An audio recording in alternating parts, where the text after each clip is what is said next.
Nakikipagtulungan na sa pulisya ang pamunuan ng hotel sa Makati kung saan tinangay ang bag ng GMA News TV host na si RJ Ledesma. Agad nila ibinigay ang kopya ng CCTV kung saan nakuna ng babaeng tumangay umano ng bag ni Ledesma. Balitang hatid ni Micaela Papa.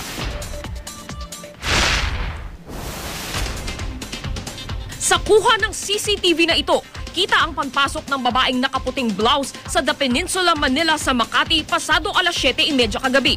Pinahalugog pa ng babae ang kanyang bag. Makalipas ang 30 minuto, palabas na ang babae sa lobby, bit-bit ang isang itim na backpack. Tugma ang backpack sa nawawalang bag ng GMA News TV host na si RJ Ledesma na nooy nag-host ng kasal sa hotel. Kwento ni RJ, ipinagkatiwala niya ang backpack sa organizer ng event.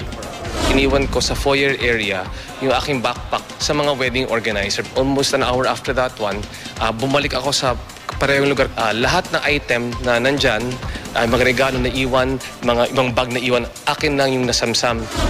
Sabi raw ng organizer, may punto raw na iniwan nila ang mga gamit kasama ang backpack ni RJ sa mesa sa labas ng kwarto nang walang nagbabantay.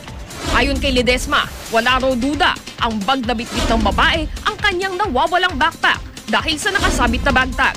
Naglalaman daw ang bag ng wallet at mamahaling laptop na nagtataglay ng mga makakalagang dokumento sa trabaho. Bukod kasi sa pagiging host ng GMA News TV program na Best Men, isang negosyante, editor-in-chief ng Men's Magazine, kolumnista ng pahayagan at may akda ng libro si Ledesma. Kung may man dyan na nakakaalam, nag-aapela ako, kung maaari sana lang ipadala lang dito sa DCWB. Yan lang yung aking pakiusap sa mga aking mga kapuso. Nakipagtulungan naman ang hotel sa investigasyon at ibinigay sa pulisya ang kopya ng CCTV noong araw na iyon. Magiging basehan ng investigasyon ng pulisya ang CCTV video.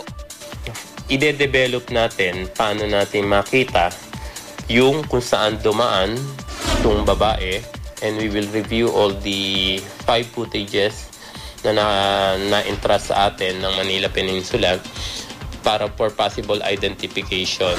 Iimbestigahan na ng pulis ang mga wedding organizer, wedding supplier at pati na ang mga bisita sa kasal.